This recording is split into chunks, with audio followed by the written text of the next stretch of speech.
Movie Ginny is one of the worst things Harry Potter ever did to a character, and nobody talks about it because the shoelace scene became a meme and the conversation just stopped there. I mean, this scene brings me so much pain. How could they have messed up Harry and Ginny so bad? But the real pain is not only in their relationship, but in her own character. Ginny Weasley in the books survives possession by Voldemort at 11 years old and spends the next 6 years becoming someone genuinely difficult to ignore. She's loud, sharp, funny, and she's the kind of person who pulls her wand on her own brother in a corridor and dares him to finish his sentence. And the films looked at that and gave her shoelaces and mince pie.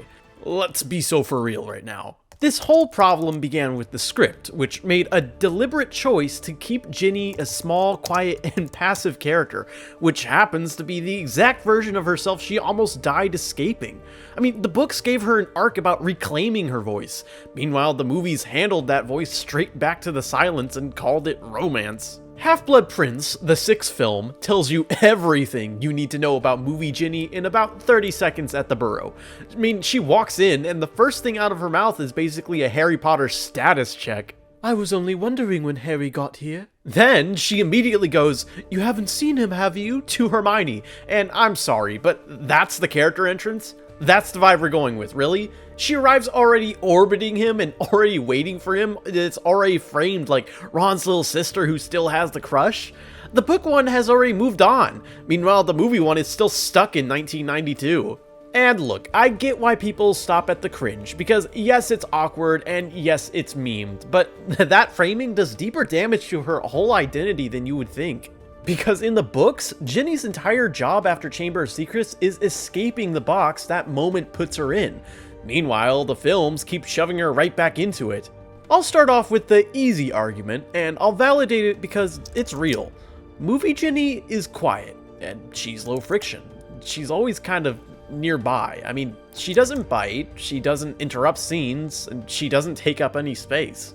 And the films keep trying to patch that with other characters doing her personality for her. I mean, Half-Blood Prince literally has Ron in the dorm chat with Harry go, "She's smart, funny." That's the pitch. And that line drives me insane because it's the exact opposite of how Book Ginny works. I mean, Book Ginny doesn't need her brother to hand her a Yelp review. She walks into a room and you feel her. The movies keep her in soft focus and then try to convince you that she's a person by having Ron say the adjectives out loud. Because the film forgot to show us. It just doesn't work. And once you notice that pattern, you start seeing it everywhere. Ginny gets introduced as our romance checkpoint, then described secondhand, then she's pushed back to the edge again. Cool, that's just great. You know, I love that for her. But okay, if you're a movie-only viewer, none of that probably lands with the weight that I'm giving it. So I need to rewind a bit, because this whole argument hinges on one thing. What happened to Ginny early on, and why quiet Ginny was never supposed to be her permanent personality. In Chamber of Secrets, Ginny is a first year, and she's 11 years old, and she gets possessed through Tom Riddle's diary, which is basically Voldemort using a cursed object to get inside her head and move her around like a puppet. Rowling shows the emotional side of that way earlier than people remember. There's a breakfast scene in Chamber of Secrets, the book, where Ginny is trying to tell Ron and Harry something. I mean, she's tense, and her hands are twisting in her lap, and she's rocking slightly. Harry prompts her, and then Ginny opened her mouth, but no sound came out. Rowling isn't writing a cute, shy kid. She's writing fear, and she's writing shame. That's a kid whose body is panicking before she can even form the sentence. And then Percy shows up and she bolts, because even trying to speak feels dangerous. That moment matters because it establishes the cage. Ginny's silence in Book 2 serves a specific narrative purpose. It shows you what it looks like when a child is being controlled and doesn't know how to confess it. The film version of Chamber of Secrets does confirm the possession, but it's in a really specific way. It's basically a villain monologue, and then it just moves on. In the chamber confrontation, Tom Riddle talks about Ginny like she's an object that he used. He says that she didn't even know what she was doing, and he describes her as being in a kind of trance. And yes, that's accurate to the idea of possession. It's helplessness, it's violation, it's awful. But the film mostly just leaves Ginny there. The movie can say the trauma out loud, and then it doesn't really invest in the aftermath. I mean, you don't even get the scenes where she turns that lived experience into authority. You don't get her choosing to speak about it, choosing to claim it, choosing to use it to help someone else. So now fast forward, because this is where Book Ginny starts becoming a person people can't ignore, and the films keep refusing to cash that check. And Order of the Phoenix, the 5th book, has the scene that proves the entire thesis. Harry is spiraling, he's isolated and he's angry, and he thinks that nobody understands what it feels like to have Voldemort in his head. And then Ginny steps in and just hits him with the blunt truth. She tells him he's being stupid for hiding, and she gets angry, and then she drops the line that gives her unique authority in that room. You don't know anyone but me who's been possessed by you-know-who, and I can tell you how it feels. A girl who survived something unspeakable is looking at Harry's panic and refusing to let him drown in it. This has nothing to do with flirting or a cute hinny moment. Harry freezes. He admits that he forgot, and Ginny's response is ice cold.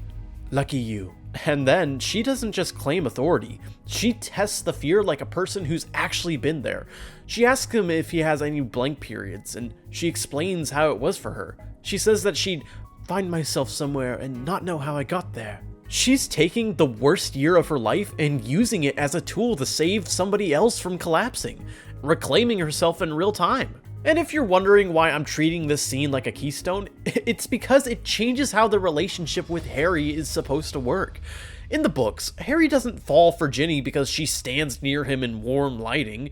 He falls for her because she has nerve, and because she talks to him like a real person when he's at his worst. And now, go look at what the Order of the Phoenix film does with Ginny at Grimmauld Place.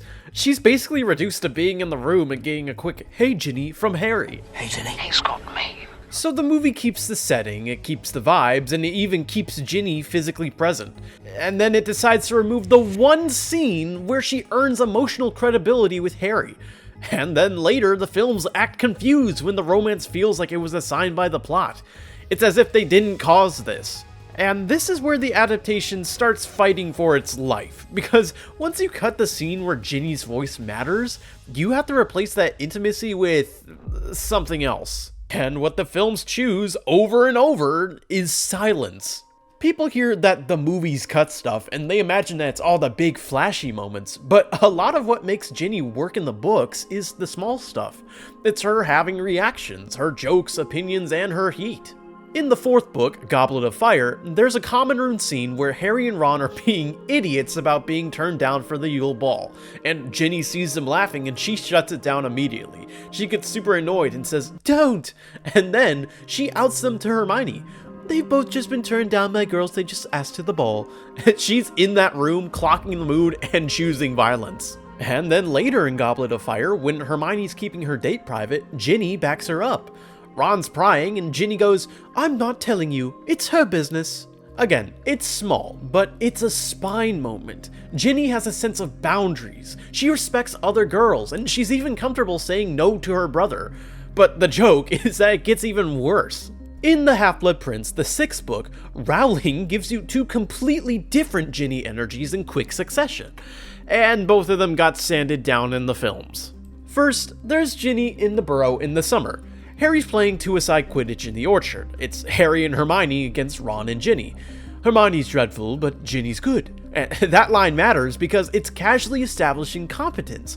Ginny's not just cute and available, she's athletic and skilled, and she belongs in Harry's world, on a broom where he lives. It's in a way that has nothing to do with romance. And then you get one of my favorite little Ginny bits. Ginny miming vomiting into her cereal behind Fleur. Harry chokes on his cornflakes when he sees this. She's sharp, a menace, and she's absolutely a Weasley. And then there's the big one, the corridor scene. Ron walks in on Ginny and Dean kissing and starts doing the overprotective brother thing, but then Ginny turns and immediately goes for the throat. "This was a deserted corridor till you came butting in." And then she tells Dean to leave because she wants a word with my dear brother. And then, when Ron tries to imply that he doesn't want people thinking that his sister is something, Ginny draws her wand and screams, "A what exactly?" That's the line the hook reference, and it exists for a reason. Ginny has reached the point where she will physically challenge her brother in public to defend her own autonomy. She's not polite about it, and she's not quietly wounded. She's furious, and she's right. And then, she roasts Ron so hard, it turns into a public execution. I mean, Auntie Muriel catches a stray, and Pidgeotto catches a stray. Ron's whole soul leaves his body, and this earns the drama. And that scene isn't just there for a funny sibling fight. No. Rowling included it because it shows the character arc. The girl who couldn't get sound out at breakfast in book 2 now has enough voice to call out shame, double standards, and control straight to Ron's face, wand in hand. And now picture Book Ginny watching the Half-Blood Prince film, where her biggest romantic beats are soft whispers, meaningful eye contact, and other characters telling you that she's smart, funny. Yeah, no, because what is this? From Book Ginny's perspective, that's a nightmare. That's the old version of her. The version who gets overlooked. The version who exists as the sister and the crush. That's the version who got possessed and blamed and couldn't even speak. And I want to be really clear here, I'm not dragging Bonnie right, because the script decides whether a character gets to have opinions. It's the direction that decides whether she gets to move a scene forward, and if you write a character to stand still and speak softly and then cut her best dialogue, you don't get to blame the actor for feeling like wallpaper. And here's the proof that a bigger performance was possible, because when the films do give Ginny a clean, active moment, she can land it. Deathly Hallows Part 2 has Ginny in the middle of the Hogwarts chaos throwing out lines like, "Never better, I feel like I could spit fire," and then she asks, "You haven't seen Luna, have you?" She sounds like a person who's in the fight, who has relationships, who has the urgency, and who has a life outside of Harry. Deathly Hallows Part 1 also gives her a moment at the Burrow after the ambush. She's tracking who's missing. "Ron and Tonks should have already been back. Dad and Fred as well." She's in the family panic and she's present. She's paying attention. So the movies are capable of letting her speak like a human being. They just don't prioritize it in the exact installment where they're also trying to sell you the romance. The real wound here is that the films don't simply just reduce Ginny's screen time. They keep choosing the version of her that's easiest to ignore. Book Ginny's story is basically like this. Something unspeakable happened to me, and I'm taking myself back. I'm going to have friends. I'm going to date who I want. I'm going to play Quidditch well. I'm going to laugh loudly, and I'm going to call people out. I'm going to walk into rooms like I belong there. Meanwhile, the films keep reintroducing her like she's waiting in the hallway for Harry to notice her. And yeah, that makes the romance awkward, but it also messes with something deeper, because the romance in the books only works once Ginny's already living. Harry notices her after she's built a full presence in his world. And you can see the shape of that in the Half-Blood Prince the book, even in the tiny lines. Ginny's good at Quidditch in the Orchard games. Ginny's joking at the table. Ginny's confident enough to be dating Dean and not care who's watching. And then later, when Harry's jealousy flares up, the book frames it as this sudden internal chaos, this monster of jealousy roaring as Harry reacts to a Ginny who exists independently of him. The films tried to jump straight to the payoff without the foundation. They give you the quiet intimacy beats, but they don't give you the scenes that make the intimacy make sense. Now, to be fair, the counter-arguments here are real, and I'm not going to pretend that they're not. Yes, the runtime is a problem. Films can't carry every conversation, or every small character moment, or even every bit of slow burn presence. And yes, you do lose the internal monologue. I mean, you can't just sit in Harry's head and feel the shift all the time. And yes, some readers already find Book Ginny a little underdeveloped, or like that she gets cool very quickly. I mean, that debate exists for a reason, but even if you accept all that, none of it explains the specific direction that the films chose. The movies, in their infinite wisdom, didn't just cut plot. No, absolutely not. They consistently selected moments that code Ginny as passive, whispery, and romantically assigned. The Half-Blood Prince film introduces her with, "I was only wondering when Harry got here," and then it has Ron do the, "She's smart, funny" sales pitch. Order of the Phoenix film keeps Ginny in the room and strips her keystone confrontation down to a background, "Hey Ginny." This creates a deliberate pattern. And when you put that pattern next to the book's actual emotional logic, you kind of start to understand why book Ginny would hate movie Ginny, because movie Ginny is basically the ghost of the girl that she used to be. Silenced, reduced, and defined by proximity to Harry, convenient enough to fade into the wallpaper until the romance needs to happen. Book Ginny fought her way out of that. Chamber of Secrets shows you a child whose voice physically fails her. Order of the Phoenix shows you a teenager who uses that same trauma as an authority to snap Harry out of self-destruction.